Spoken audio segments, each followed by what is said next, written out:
सतपाल महाराज किस पार्टी से आए थे? सतपाल महाराज अब तो भाजपा के हो गए। अब छोड़ दीजिए भाई, किस पार्टी से आए थे वो? कांग्रेस से आए थे, सबको पता है। बहुगुणा जी किस पार्टी से आए थे? लेकिन किसके? मैं कह रहा हूँ आप ऐसे आपके 4 आपके पार्टी के लोग हैं, आपके मिनिस्टर प्रोफाइल हैं जो आए कांग्रेस से। ठीक है, तो विचारधारा पहले कांग्रेस से रही, अब आ गए बीजेपी में। तो मैं वही कह रहा हूँ कि कभी एक समय ऐसा आएगा कि भाई बीजेपी छोड़कर सब कांग्रेस में भी जाएंगे।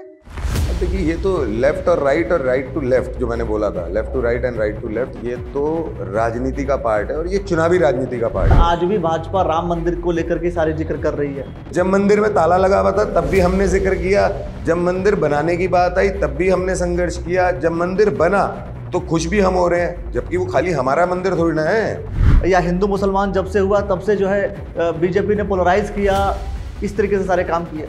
मुझे एक बात बताओ, आप क्या हो? मैं भारतीय हूँ।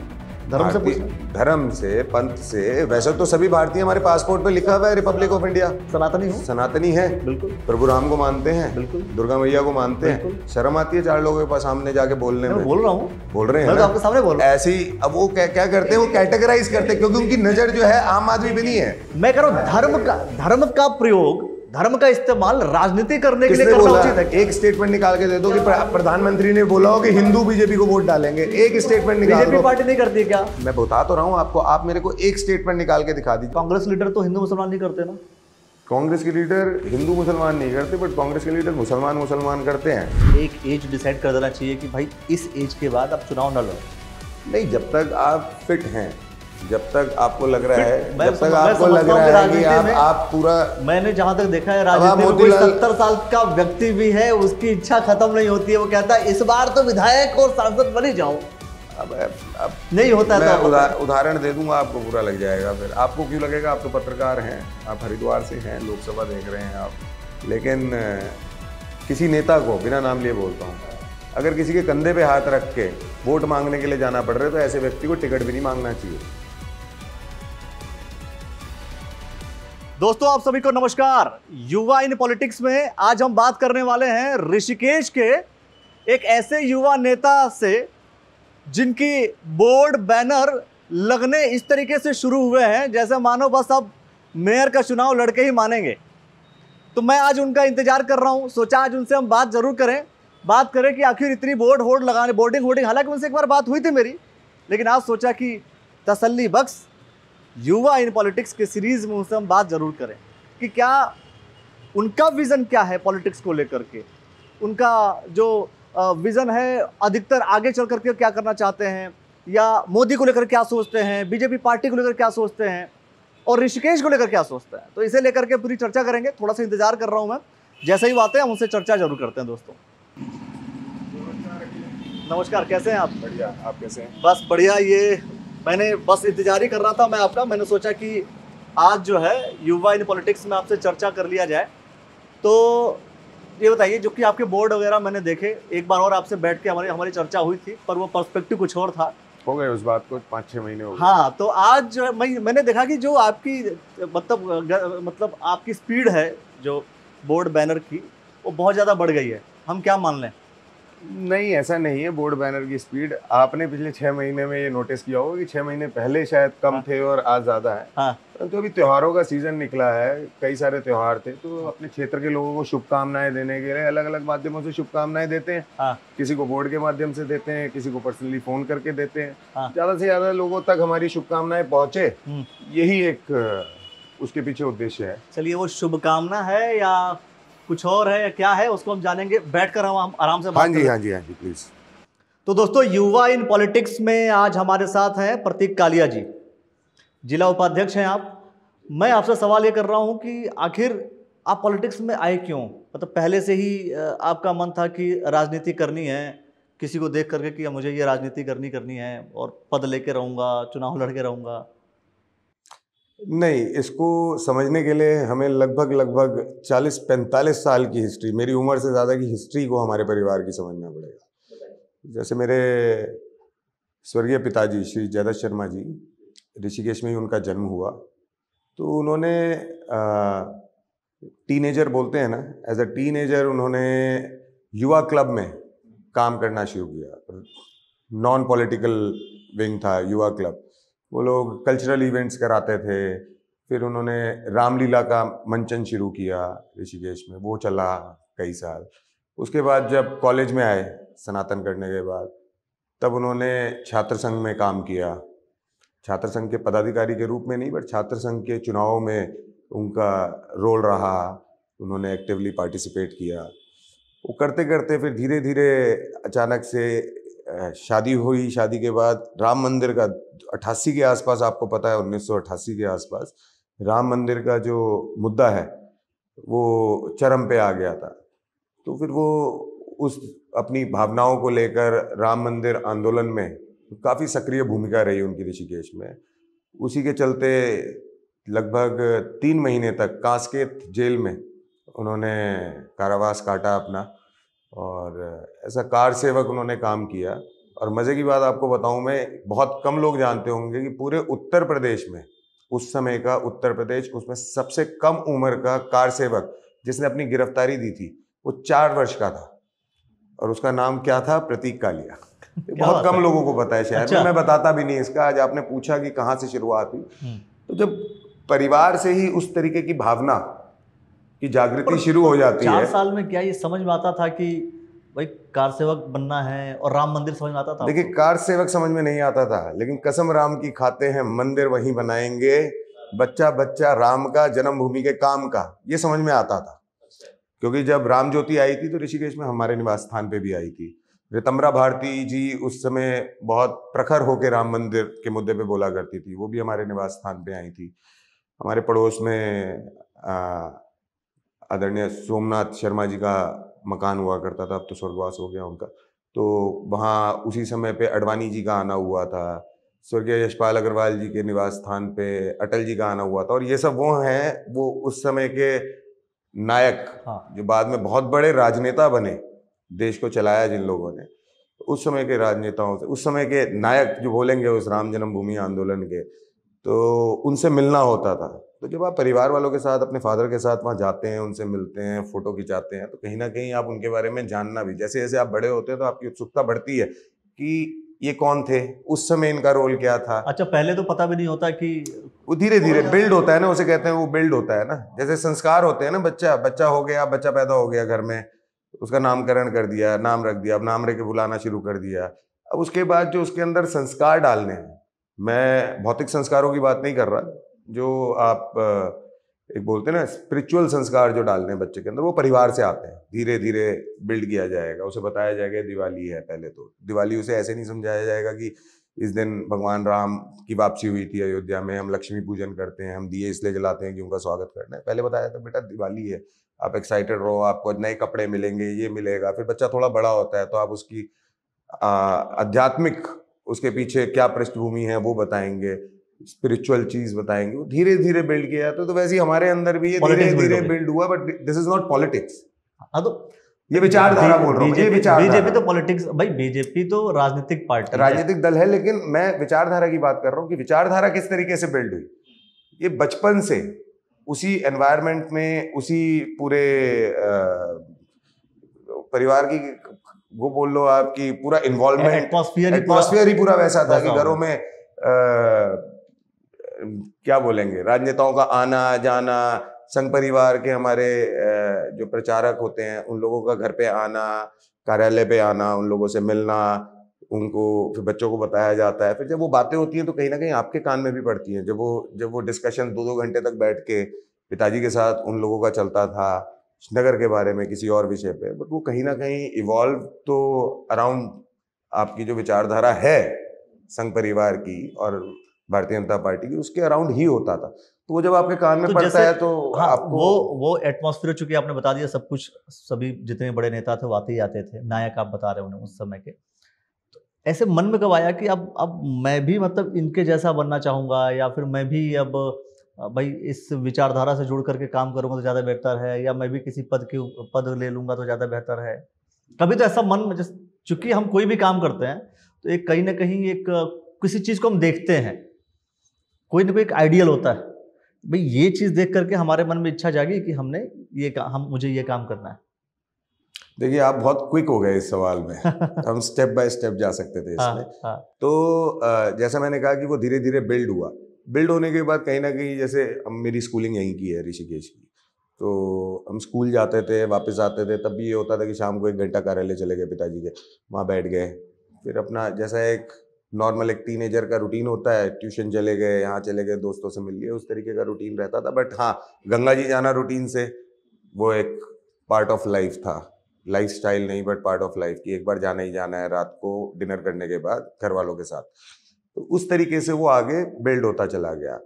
अब कहते हैं, आप मेरे को कह रहे हैं कि राजनीति में आने का कैसे सोचा। मुझे पर्सनली लगता है कि राजनीति अगर हम या मैं सोच के आता राजनीति में तो शायद मैं ना आ पाता, शायद मैं ना आ पाता। मैंने हमेशा मेरे पिताजी ने जिस प्रकार से व्यापार मंडल में रह के और भाजपा में रह के, जब वो भाजपा में रहे तो राजनीतिक दल की सेवा करनी है आपने और जनता की सेवा करनी है। कोई राजनीतिक दल की जो विचारधारा है उसको, जो लोग उस विचारधारा से नहीं जुड़े हुए हैं उनको जोड़ने का काम आपने करना है जब आप संगठन के लिए काम कर रहे हैं।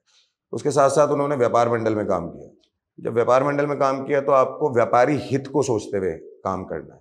तो मेरा जो ब्रॉडर वर्जन ऑफ सोसाइटी जो डेवलप हुआ वो इस तरीके से हुआ कि जब आप व्यापारियों की वो राजनीति कर रहे थे, राजनीति ना कहते हुए व्यापारियों की व्यापार मंडल में सेवा बोल लो, सेवा भाव के साथ काम कर रहे थे, तो उसमें व्यापारी के माथे पे ये तो नहीं लिखा कि वो भाजपा का है, बसपा का है, कांग्रेस का है, वो तो व्यापारी है, तो उसका हित भी सोचना है, उसके साथ अन्याय ना हो। कई बार ऐसा भी होता होगा कि प्रशासन की तरफ से कोई चीज़ गलत हो जाती होगी और सरकार भारतीय जनता पार्टी की है, और क्योंकि वो खुद भारतीय जनता पार्टी के साथ जुड़े हुए थे और उस समय से जुड़े हुए थे जिस समय से, मतलब हमारा परिवार जनसंघ के ज़माने का परिवार है जो भारतीय जनता पार्टी से। मैं अभी कुछ दिन पहले एक फ़ोटो देख रहा था, हमारे तिलक रोड पे जैन साहब हैं, तो उन्होंने एक फ़ोटो निकाली, तो जनसंघ के जो पहले 24 कार्यकर्ता थे ऋषिकेश के, और अटल जी जब ऋषिकेश आए थे जनसंघ के ज़माने में, उनके घर के बाहर, उन्हें बोलते कोठी वाले जैन साहब, हमारे अंकल जी हैं, वो बहुत सम्मानित, तो उनके घर के बाहर वो फोटो ली गई है, तो उनमें मेरे दादाजी भी थे उन 24 लोगों में एक। तो ये जनरेशन से वो बिल्ड होता आ रहा है। वही उनका जनसंघ के प्रति एक भावना थी जो मेरे पिताजी के अंदर, मेरे ताया जी और बाकी परिवार के अंदर रहा, वहाँ से फिर हम लोगों के अंदर आया। अब आगे का मैं कह नहीं सकता, लेकिन वो धीरे धीरे धीरे धीरे इवॉल्व होता है, इट टेक्स टाइम। बीजेपी अच्छी लगती है आपको, या विचारधारा की बात है या पार्टी की बात है, बात क्या है? नहीं, बीजेपी की विचारधारा, विचारधारा बिल्कुल। लेकिन बहुत से लोग ऐसा नहीं करते कि कांग्रेस का नेता है बीजेपी में आ गया, फिर बीजेपी का नेता कांग्रेस चला गया। देखिए वो तो अब बहती गंगा में हाथ धोने वाली बात हो गई। बहती गंगा में हाथ कई लोग धोते हैं, जो इसको अपॉर्चुनिस्ट कहते हैं ना अंग्रेजी में, कि अपॉर्चुनिटी देखी, उसने कहा कि मेरे को टिकट चाहिए, इस बार मेरी तैयारी अच्छी है। यूजुअली आप इन्हीं केसेस में देखोगे जहां पे मामला चुनाव लड़ने का, अधिकतर 24 घंटे संगठन में काम करने के लिए बहुत कम लोग हैं जिन्होंने लेफ्ट टू राइट या राइट टू लेफ्ट मूव किया। तो लोगों की जो इसमें मानसिकता रहती है वो बड़ी सिंपल रहती है कि चुनाव आने वाले हैं, मुझे मेरी पार्टी से चुनाव में शायद सिंबल नहीं मिलेगा, मुझे अधिकृत अपना कैंडिडेट घोषित नहीं करेंगे, और इसलिए मैं दूसरे संगठन से भी बात करने लग जाऊं। और अधिकांश रूप में ये वहां देखा जाता है जहां पे सपोज करें कि भाजपा, क्योंकि आज इतनी बड़ी एक पॉलिटिकल पार्टी हो गई है, विश्व की सबसे बड़ी पॉलिटिकल पार्टी है, 10 करोड़ से ज़्यादा तो वो है ऑफिशियल सदस्य हैं पार्टी के, तो 10 करोड़ तो हमारा वोट बैंक है ही जिसने सदस्यता ले रखी है। तो भाजपा में मान लीजिए 5 व्यक्ति जो हैं वो टिकट मांग रहे हैं, या 5 व्यक्ति प्रबल दावेदार हैं किसी भी चुनाव के, और कांग्रेस के पास जो कैंडिडेट हैं 2, वो दोनों पिछली बार हार चुके हैं, एक पिछली बार हार गया, एक पिछली से पिछली बार हार गया। तो भाजपा में 1-2 व्यक्ति या 3 व्यक्ति ऑलरेडी जिनकी भावना चुनाव से जुड़ी हुई है, भाजपा की विचारधारा से नहीं जुड़ी हुई है, वो अचानक से छलांग मारने को तैयार रहेंगे। वो कांग्रेस से पहले से बात कर रहे होंगे कि जी हम आपके पास आ रहे हैं, आपका कैंडिडेट वीक है, मेरी तैयारी अच्छी है, अगर मेरे को यहाँ टिकट नहीं मिला तो मैं आपके दल से लड़ने को तैयार हूँ। That's part of negotiation. तो ये जिन लोगों ने चुनाव लड़ना होता है उन लोगों की मानसिकता होती है, हम लोगों ने तो। लेकिन आपको नहीं लगता, चूंकि आप विचारधारा की बात कर रहे हैं, भाई कोई व्यक्ति विचारधारा से जुड़ा, और दूसरी तरफ क्या हो रहा है कि बीजेपी भी कई कांग्रेस के लोगों को ही ले रही है। तो विचारधारा वाला शब्द जो है ना, वो आपको नहीं लगता उसकी तौहीन हो जाती है, उसकी मतलब क्या बोले उसके क्या बारे आपको ये सुन के अच्छा नहीं लगता कि जो पहले कांग्रेस में थे वो कहते थे राम मंदिर कैसे बनेगा, जब वो बीजेपी में आए तो वो जय श्री राम का नारा लगा रहे हैं। में? ये भी तो होता है कि सियापति रामचंद्र की जय बोल कई रहे बार हैं, ऐसा होता है कि जो बीजेपी में और होता है वो जय उठ के श्री राम कांग्रेस चला अगर जाता है। एग्रेसिव लगता है तो जय सिया राम बोल रहे हैं। हार्दिक पटेल जैसा व्यक्ति जो आपके खिलाफ बोलता है और आप उसको पार्टी में ले लेते हैं बस।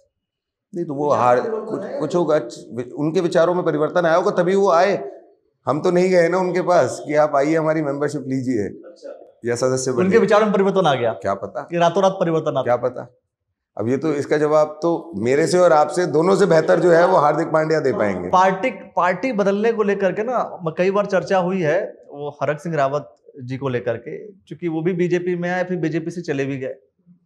भाई बीजेपी से कांग्रेस, कांग्रेस से बीजेपी, बीजेपी से फिर कांग्रेस, तो उनकी विचारधारा को लेकर क्या बोलेंगे आप? चूंकि आपकी पार्टी ही तो लेती है, दूसरी कोई पार्टी तो ले नहीं रही है, दूसरी पार्टी को छोड़ देते हैं, हम आपकी पार्टी का जिक्र कर लेते हैं। पहले तो एक चीज तो निश्चित हो गई कि हरक सिंह रावत जी का जजमेंट ये तो क्लियर है कि भारत में दो ही पार्टियां हैं जो बड़ी पार्टियां हैं, राष्ट्रीय पार्टियां।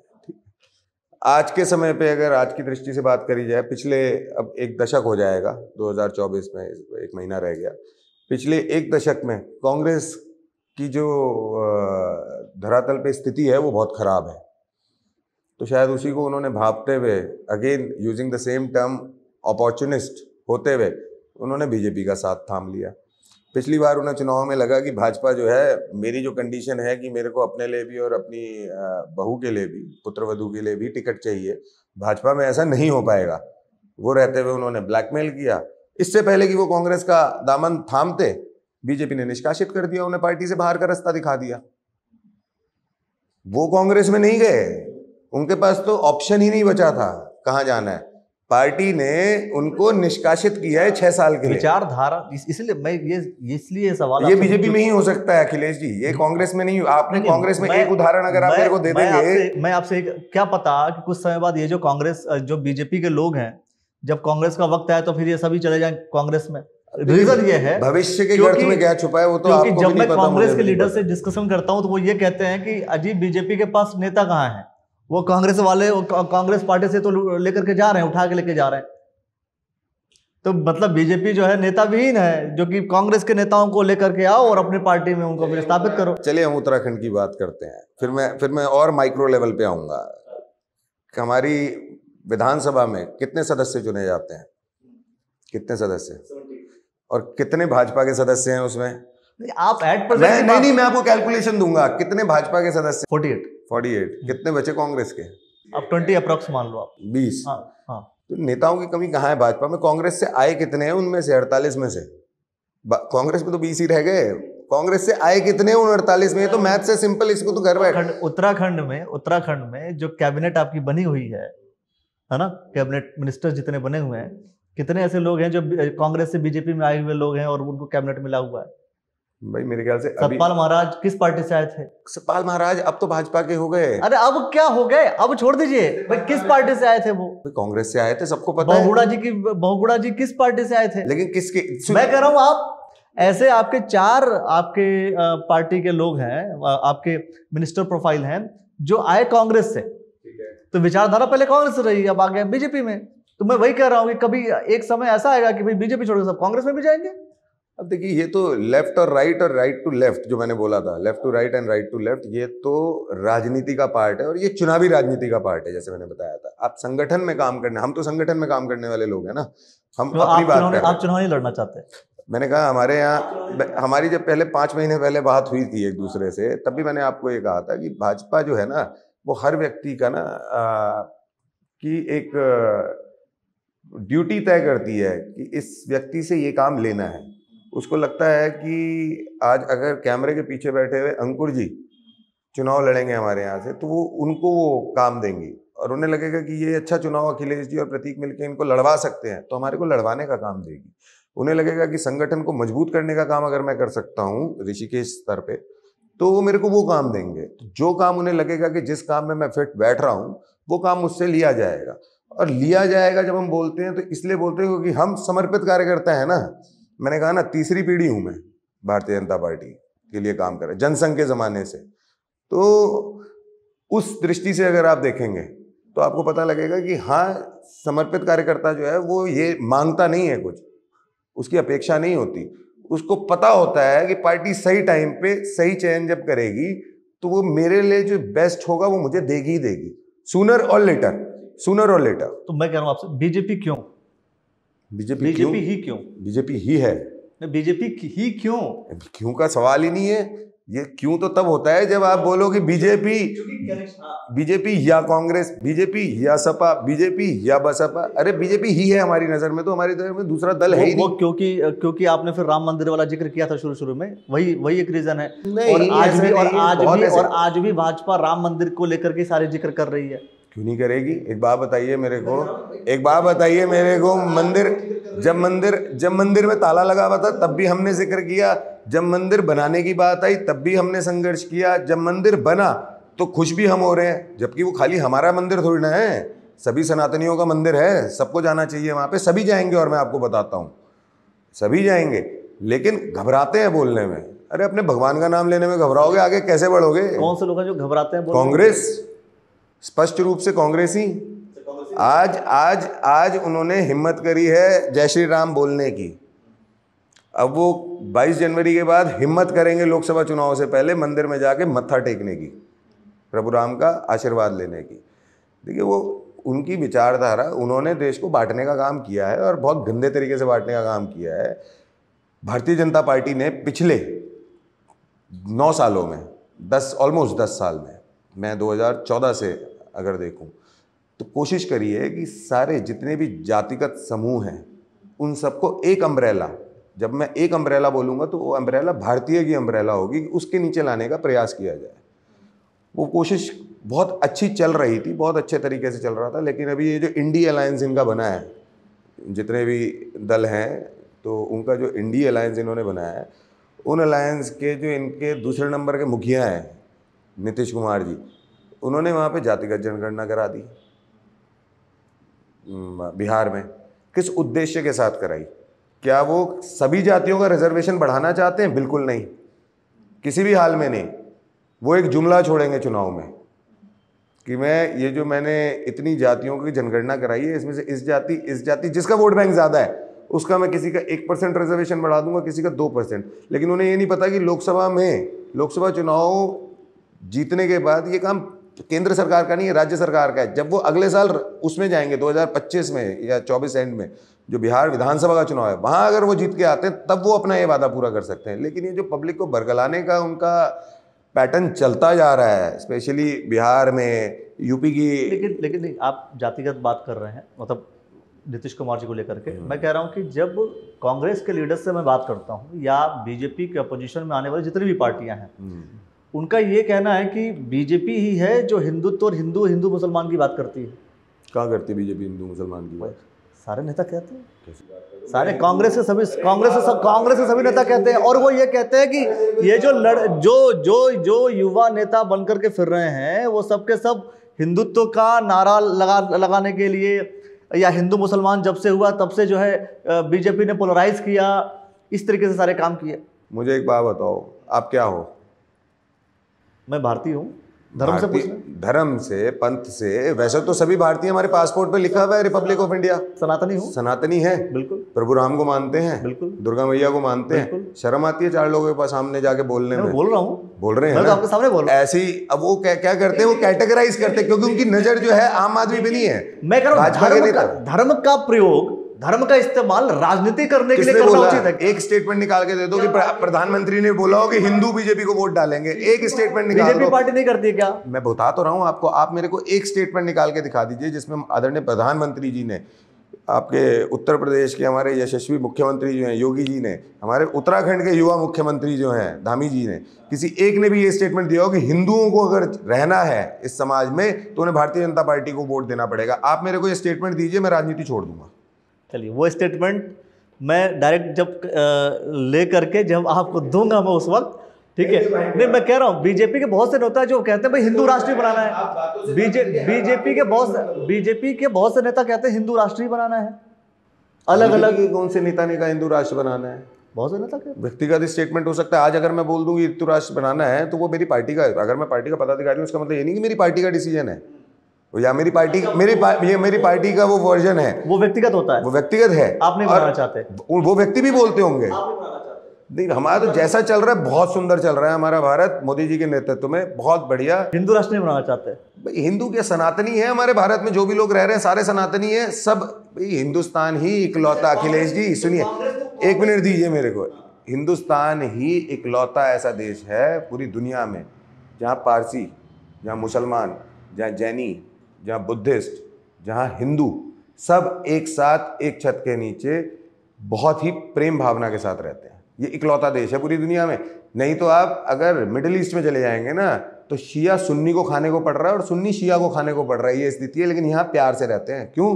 क्योंकि यहाँ पे मेजॉरिटी पॉपुलेशन जो है वो हिंदू पॉपुलेशन है और उनको ये सिखाया जाता है कि सबके साथ रहना है और सबको साथ लेके चलना है। तो जो कांग्रेस के लीडर कहते हैं कि भाई बीजेपी के लोग हिंदू मुसलमान करते हैं, वो नहीं करते? मेरे को नाम बताइए ना, किसने किया? आप नाम बताइए, मैं भी सुनता हूँ बहुत लोगों को, बोलने से नहीं होगा ना। कांग्रेस लीडर तो हिंदू मुसलमान नहीं करते ना? कांग्रेस के लीडर हिंदू मुसलमान नहीं करते, बट कांग्रेस के लीडर मुसलमान करते हैं। अच्छा, कांग्रेस लीडर मैंने क्या बोला? मुसलमान करते हैं? बीजेपी वालों ने, मैंने कहा ना एक स्टेटमेंट दीजिए ना मेरे को जिसमें हमारे नेताओं ने कहा। हरीश रावत, अभी विधानसभा चुनाव की मैं बात कर रहा हूँ, रिसेंट में 2022 में चुनाव हुआ उत्तराखंड में, हरीश रावत जी ने इस बात साफ तौर पर कहा कि मुस्लिम यूनिवर्सिटी खोल रहा हूं मैं। ये स्टेटमेंट जबरदस्ती का बीजेपी वालों ने वायरल किया। अरे बोला होगा तभी तो वायरल किया, जबान तो उन्हीं की थी। उन्होंने भी कहा कि भाई एक स्टेटमेंट कहीं निकलवा के दिखा दो।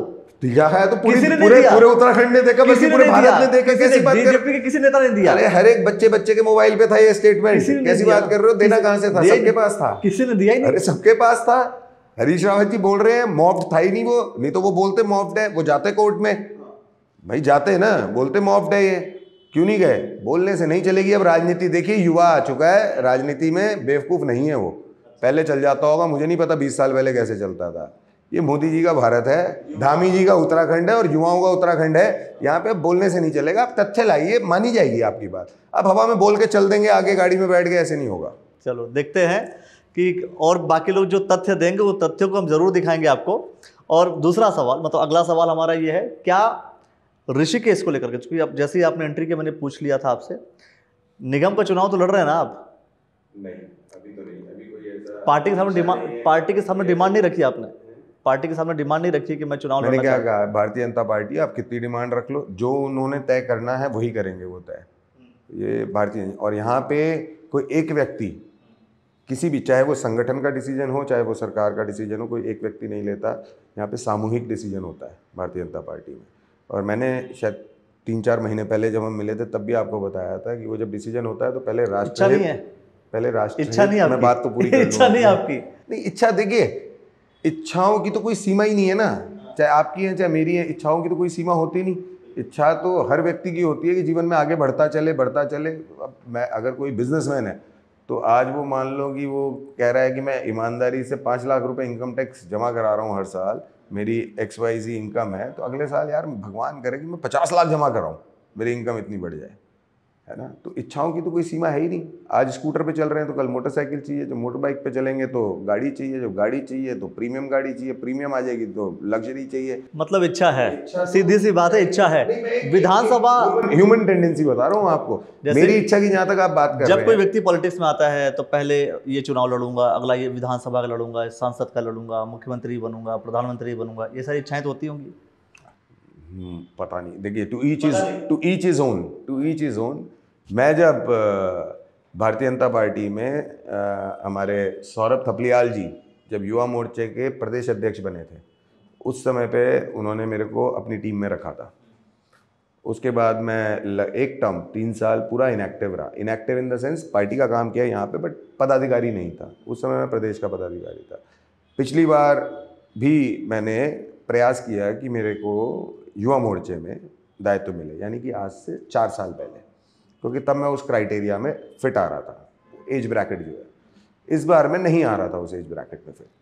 तो हुआ कि आपको जिले की दावेदारी देंगे, जिले में, मतलब जिले में दावेदारी नहीं, जिले में कोई कार्य आपसे लिया जाएगा। तो जैसा कि संगठन ने सोचा समझा, उन्होंने कहा कि जिले में आपको उपाध्यक्ष रहना है, तो अब उसी कार्य को लेके हम संगठन में काम कर रहे हैं। उसके अलावा क्योंकि मैं निर्वाचित व्यापार मंडल का महामंत्री भी हूँ ऋषिकेश क्षेत्र का, और ये जो क्षेत्र, जिस क्षेत्र में हमने चुनाव करवाया था, ये नगर पालिका क्षेत्र था। इस पूरे क्षेत्र में तो हमने शहर के उस कोने तक जाके अपने लिए कन्विंसिंग करी थी जहाँ एक ही दुकानदार का एक ही वोट था।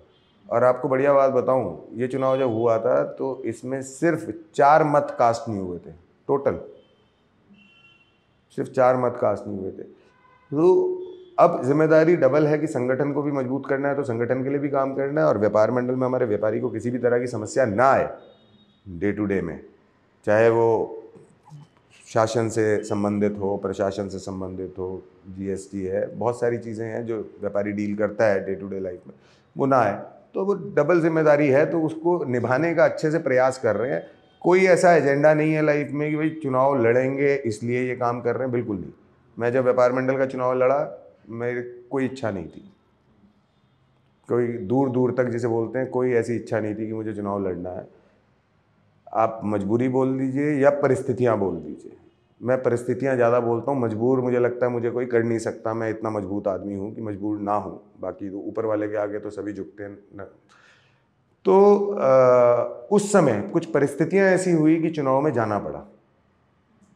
अब जब चुनाव में गए हैं और इतना प्यार मिला है, तो कहीं ना कहीं वो जिम्मेदारी को ईमानदारी से निभाना भी हमारी एक बड़ी नैतिक जिम्मेदारी बन जाती है कि किसी को निराश ना करें, किसी की अपेक्षाएं हमसे बढ़ जाएं, इससे बढ़िया कोई बात नहीं हो सकती। किसी ने वोट किया है तो उसकी जो भावना है उसको पूरा करें, उसको पॉजिटिवली पूरा करें। ठीक है। पॉलिटिक्स को आप मतलब क्या समझते हैं, कैसे आप डिफाइन करेंगे कि आपके लिए पॉलिटिक्स क्या है, राजनीति क्या है?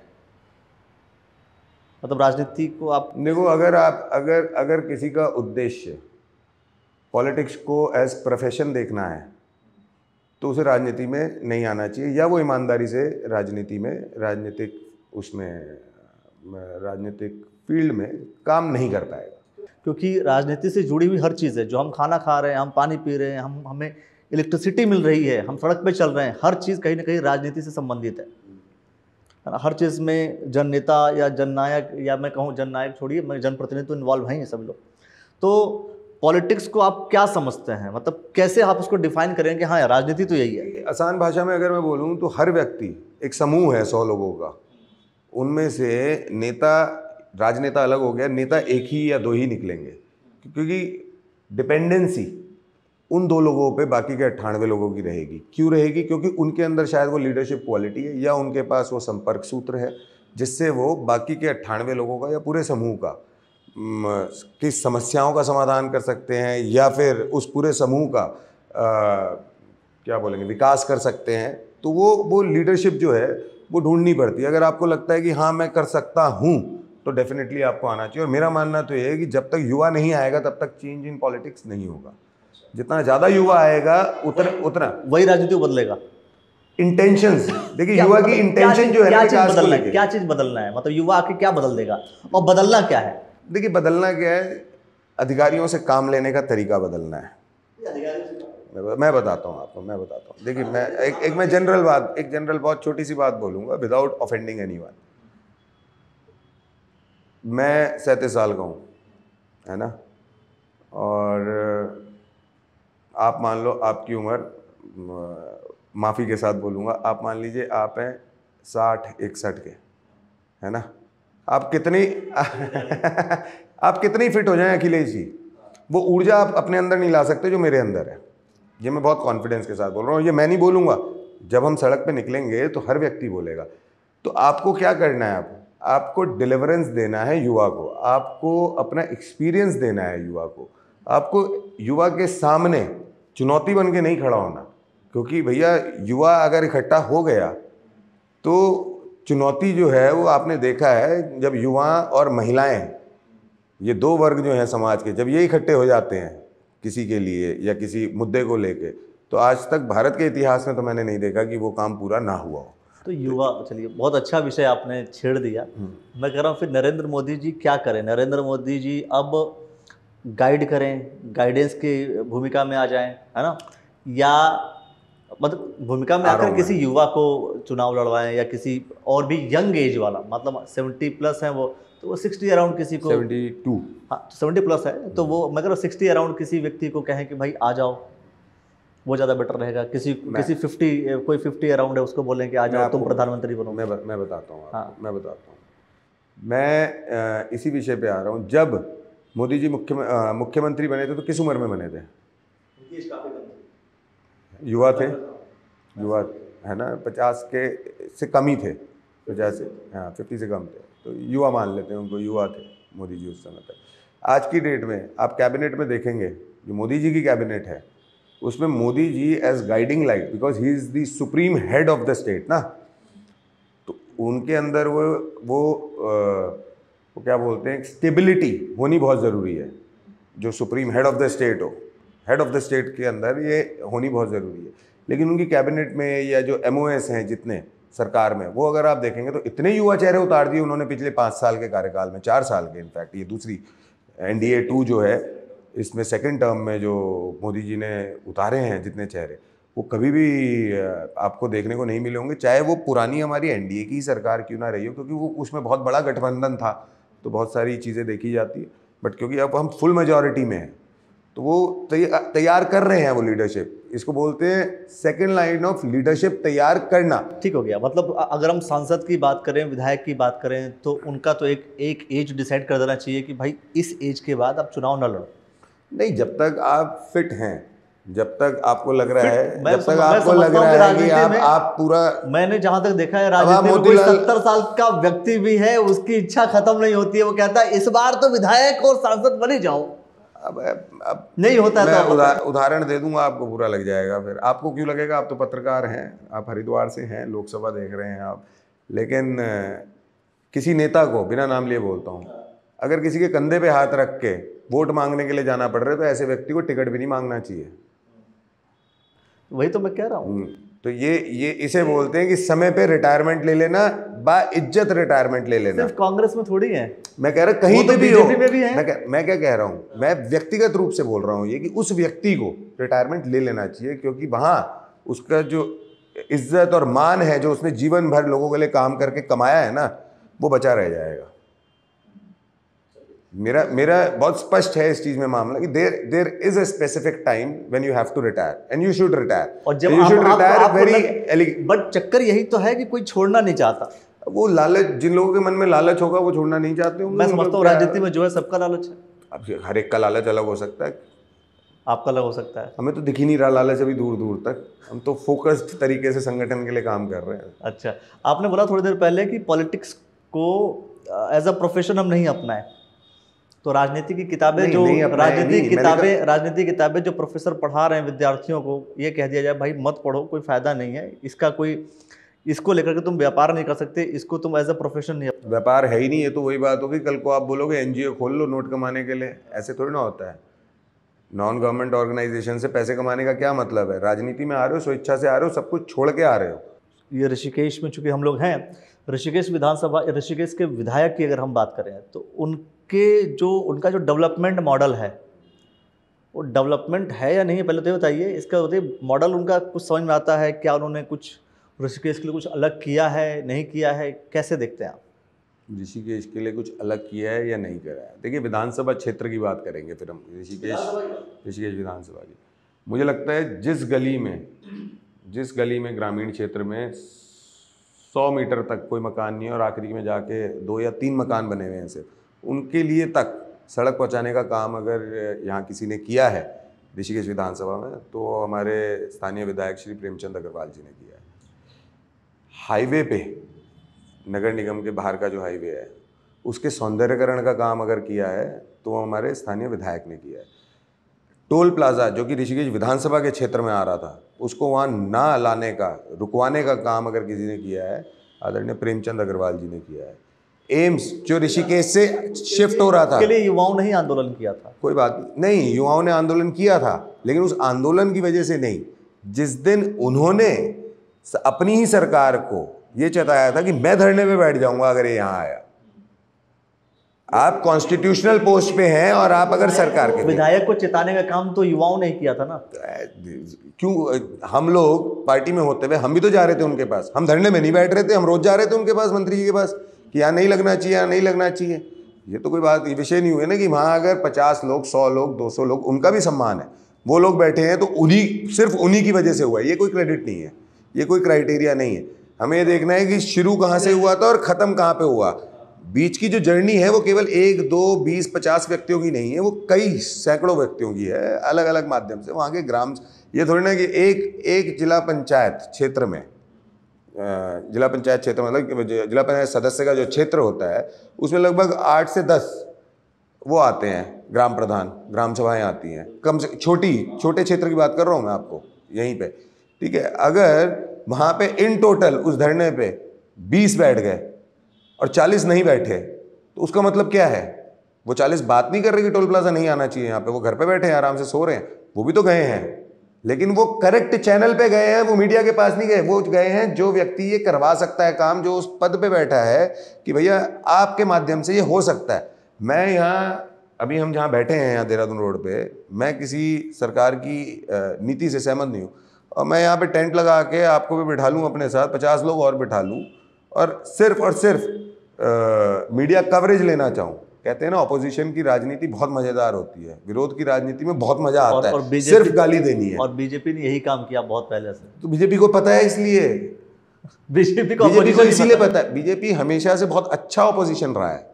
इनको सत्ता की भूख, लालच, क्या क्या मतलब कोई गलत शब्द निकल जाएगा मुंह से, इनके अंदर इतनी है कि ये भूल गए कि विपक्ष में भी जाना पड़ सकता है कभी, और इन्हें विपक्ष की भूमिका आती ही नहीं है।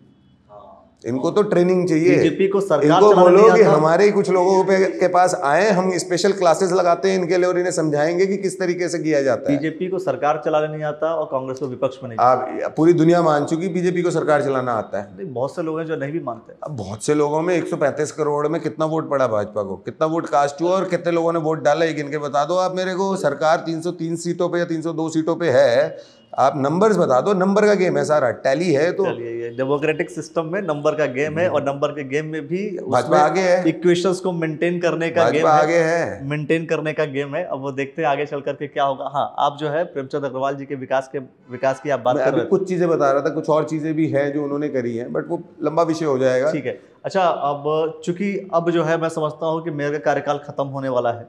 आज जब हम बात कर रहे हैं तो मैं आज समाप्त हो जाएगा अभी यहाँ कुछ देर में। इसके बाद अब प्रशासक बैठेंगे। अब मैं ये पूछना चाहता हूँ कि उनके जो 5 साल के कार्यकाल रहे, क्योंकि फिर कैसा, मतलब कैसा रहा आपको कार्यकाल? आपको लगता है कार्यकाल उनका, अनिता मंगाई जी का ठीक रहा, बढ़िया रहा, नहीं अच्छा रहा? क्योंकि पहले एक और सवाल कर लेता हूँ मैं आपसे, क्योंकि आप बात कर रहे थे प्रेमचंद अग्रवाल जी का, उन्हीं को लेकर कनेक्ट कर रहा हूँ। आपके यहाँ जो जाम की समस्या है, फिर मैं आता हूँ आगे। जाम की जो समस्या है वो लगातार है और लगातार विधायक आपके ही हैं, इस विधानसभा के आपकी पार्टी के ही हैं, मंत्री भी हैं, नहीं सॉल्व हुआ। 4 महीने पहले मिले थे हम, याद है आपको, है ना? तो मैं, आपने एक बात बोली थी कि आप व्यापार मंडल से जुड़े हुए हैं, शायद तभी आप इतना स्पेसिफिकली टू द पॉइंट बता पा रहे हैं कि जो प्रपोजल गया हुआ है वो कहाँ से स्टार्ट होनी है सड़क, कितनी एलिवेटेड होनी है, कितनी टनल के माध्यम से जानी है। वो आज जब हम दोबारा 4-5 महीने बाद बैठे हैं तो मैं आपको भी बधाई देता हूं, क्योंकि वो ट्रैफिक जो है वो आप भी जब आते हैं ऋषिकेश तो आप भी झेलते हैं। भारत सरकार द्वारा 2500 करोड़ रुपए सैंक्शन हो गए हैं, उसके लिए डीपीआर रेडी हो रही है, सैंक्शन हो गया है। पिछली बार तक ये था कि अभी नहीं पता सैंक्शन कब होगा, प्रपोजल गया है, सैंक्शन हो गया, उसकी डीपीआर चली गई है। मुझे लगता है आज से 3-3.5, ज़्यादा से ज़्यादा, वो तो वैसे जब वो टेंडर हो जाएगा तो उसमें ड्यूरेशन जो है वो मार्क्ड होगी कि इतने टाइम पे आपको पूरा करना है, परंतु मुझे लगता है 3.5-4 साल में निजात मिल जाएगी उसकी, क्योंकि वो 6 लेन हाईवे बन रहा है।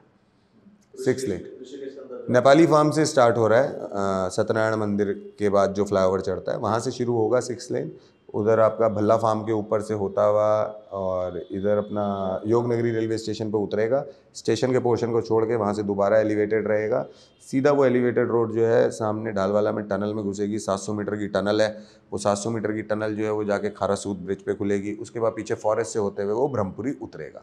पूरा 6 लेन का हाईवे है, उसी में से बीच में एग्जिट। मैं पूरी बात कर दूँ क्योंकि जब मैं बात कर रहा हूँ तो मुझे बात पता है, इसलिए बता रहा हूँ, और आपके माध्यम से कई लोगों तक पहुँच जाएगी ये बात, कई लोगों तक पहुँच जाएगी।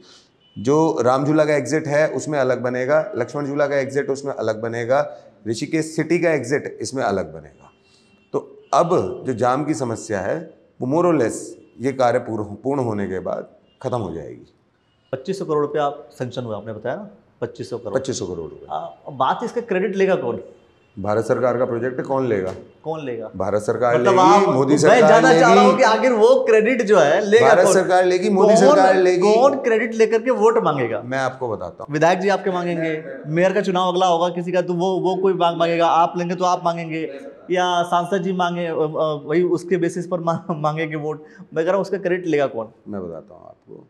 इसका जब शिलान्यास होगा तो उसमें भी आदरणीय मोदी जी का नाम आएगा, नितिन गडकरी जी का नाम आएगा, धामी जी का नाम आएगा, विधायक जी का नाम आएगा, सांसद जी का नाम आएगा पत्थर पे। और जब लोकार्पण होगा ना तो वो भारतीय जनता पार्टी की अभी जो सरकार 2024 में बनने वाली है वो भी उसी सरकार के द्वारा किया जाएगा, और इन्हीं सबके नाम आपको दोबारा उस काले पत्थर पे सुनहरे अक्षरों से लिखे हुए मिलेंगे। अच्छा, श्योर है 24 में? 2000%। मैं 100, 110, 120 वाला व्यक्ति नहीं हूँ, 2000%। नगर निगम की अगर मैं बात करूं, नगर निगम में अनिता मंगाई के काम को कैसे देखते हैं आप, पूरे कार्यकाल को? 5 साल का अगर आप नगर निगम का पूरा कार्यकाल देखें तो काम ठीक हुआ है, अच्छा हुआ है। कोई हम ये नहीं कह सकते बढ़िया नहीं हुआ। नहीं, जब मैं अच्छा बोलता हूँ तो वो बढ़िया की कैटेगरी में आ गया ऑलरेडी। 10 में कितना मार्क्स दे देंगे आप? देखिए अब मैं कोई वो क्योंकि तो आपकी पार्टी के रही हैं तो जवाब देने में तकलीफ हो सकती है। नहीं, ऐसा नहीं है। देखिए मैं हमेशा ये मानता हूँ कि कोई भी रहा हो और कोई भी आएगा वो 10 आउट ऑफ 9 भी नहीं ले जा सकता, बहुत मुश्किल है पूरे भारत में। देखिए आप you can not satisfy everyone, and अगर आप सबको संतुष्ट करने जाएंगे तो आप किसी एक को भी संतुष्ट नहीं कर पाएंगे। तो उससे बेटर है कि आप जिस क्षेत्र में आप काम कर रहे हैं वहाँ के लोगों को संतुष्ट करिए, लेकिन अच्छे से करिए। कुछ छूट जाता है तो वो अगले कार्यकाल में हो सकता है पूरा। तो उस दृष्टि से अच्छा काम हुआ है, संतोषजनक काम हुआ है, क्योंकि कुछ चुनौतियां भी थी इस वाले कार्यकाल में। क्योंकि नगर निगम का पहला कार्यकाल था, तो नगर पालिका से जब नगर निगम बनता है तो बहुत सारी चुनौतियां रहती हैं, तो उनको समझने में, वो रूटीन में आने में चीज़ों को समय लगता है। उस तरह का इंफ्रास्ट्रक्चर भी रेडी नहीं था। तो मुझे लगता है अगला कार्यकाल जो होगा उसमें बहुत सारी आपको डेवलपमेंट देखने को मिलेंगे। भाजपा का जो अगला जो भी नगर निगम में बोर्ड आएगा, मुझे उम्मीद है कि भाजपा का आएगा। उम्मीद क्या है, मैं तो काफ़ी हद तक वो हूँ, कॉन्फिडेंट हूँ कि भाजपा का ही बोर्ड आएगा। तो वो बोर्ड और बेटर काम करके दिखाएगा, ये डेफिनेटली है, क्योंकि चुनौतियाँ कम हो जाएंगी। जो चुनौतियाँ इस बार थी वो थोड़ी कम हो जाएंगी। जिस तरीके से आपने जब जिक्र किया प्रेमचंद अग्रवाल जी का, आपने बहुत सारी बातें बताई, और मैं समझता हूँ उसमें मार्क्स जो है 10, मतलब 10 में से आप अधिक मार्क्स देने वाले थे। लेकिन जब आप मेयर की बात कर रहे हैं तो आप मार्क्स घटा भी रहे हैं, बोलने का तरीका भी बदल रहा है। नहीं, डाउट है आपको? नहीं, डाउट नहीं है। मैंने आपको बोला ना कि जिस क्षेत्र में नगर के निगम के जिस क्षेत्र पे जाके आप काम कर रहे हैं वहाँ पे काम सेटिस्फैक्टरी होना चाहिए। आप ज़रूरी नहीं है कि क्योंकि चुनौतियाँ रही हैं इस बार, नगर पालिका से नगर निगम बना है, ये 3 साल तक कहने की बात है। अगर आप तरीके से देखेंगे तो पिछले कई सालों से नगर पालिका थी, और नगर पालिका जब होती है तो बोर्ड से ज़्यादा अधिकार चेयरमैन के होते हैं। तो अब मैं उस डिटेल में नहीं घुसूंगा कि चेयरमैन के समय पे क्या था और निगम के समय पे क्या था। पावर के बेनिफिट्स को लेकर के भी हम चर्चा नहीं करने वाले हैं। प्रतीक कालिया जी से मैं समझता हूँ बहुत सारे विषयों को लेकर चर्चा हुई हमारी, लेकिन एक बात मोदी जी के टेन्योर की ही मैं करूंगा, क्योंकि भारतीय जनता पार्टी कहीं ना कहीं इस बात का जिक्र कर रही है। क्योंकि आप लोग जनसंख्या नियंत्रण कानून को लेकर के मैं आपसे जानना चाहता हूँ, आपको नहीं लगता कि बीजेपी ने काफ़ी डिले कर दिया जनसंख्या नियंत्रण कानून को लेकर के, जबकि उससे लेकर के आ जाना चाहिए था? और क्या जनसंख्या चूँकि हमारे देश की बढ़ चुकी है, 150 करोड़ क्रॉस हो गई, ये हमारे देश के लिए ठीक है या नहीं है? पहले तो ये बताइए आप। नहीं, अगर आप मेरी व्यक्तिगत राय जानना चाहते हैं, व्यक्तिगत राय है कि हाँ ठीक है, ये आना चाहिए। क्या आना चाहिए? जनसंख्या नियंत्रण कानून आना चाहिए। और जो जनसंख्या बढ़ी है ये ठीक नहीं है ना? अब जो बढ़ गई उसका तो कुछ नहीं कर सकते ना। मैं कह रहा हूँ, क्योंकि क्या हुआ था, कई बार मैं ये देखता हूँ कि जिसकी सरकार रहती है वो इस बात का जिक्र करते हैं जनसंख्या बढ़ी है, हम इसको एसेट की तरह से इस्तेमाल करेंगे। और जब यही आप लोग, जब बीजेपी की सरकार है, बीजेपी के बहुत सारे ऐसे नेता जो उस समय जब सत्ता में नहीं थे, वो कहते थे जनसंख्या बढ़ रहा है, कोई इस पर कंट्रोल नहीं कर रहा है, 2 बच्चों को कानून लेकर के आना चाहिए। लेकिन आज वही बीजेपी के लोग 150 करोड़ होने के बाद तालियां बजवा रहे थे और ये नहीं बोल रहे थे कि जनसंख्या नियंत्रण कानून हम लेकर आएंगे और हम इसको कंट्रोल करने की बात करेंगे। अब बीजेपी की विपक्ष की भूमिका हटा दीजिए, इसी को बोलते हैं फर्क। जब यूपीए सत्ता में थी और जब भाजपा सत्ता में थी। यूपीए के नेताओं को अपने हेलीकॉप्टर खरीदने से और इस तरीके के हेलीकॉप्टर पे जा रहे हैं। मेरी बात पूरी होने दीजिए। नियंत्रण कानून आखिर बीजेपी क्यों नहीं लेकर के आई 10 साल के कार्यकाल में? मैं क्या बोल रहा हूँ, पूरी होने दीजिए, मेरी बात पूरी होने दीजिए। मैंने आपको बोला कि कांग्रेस की सरकार को उस समय पे फुर्सत नहीं थी इन सब चीज़ों से कि वो आम जनता के बीच में जाके ये बता सके कि ये हमारा एसेट है जो बन चुका है। क्योंकि दुनिया की सबसे बड़ी युवा पॉपुलेशन कौन है? भारत है। उनका ध्यान ही नहीं गया उस तरफ। अधिकारी बदल तो नहीं दिए भाजपा की सरकार ने आके, लेफ्ट राइट ही तो करे होंगे, विभाग ही तो बदले होंगे, अधिकारी तो नहीं बदल गए, ब्यूरोक्रेसी तो नहीं चेंज हो गई, उनसे काम ही तो लेना था।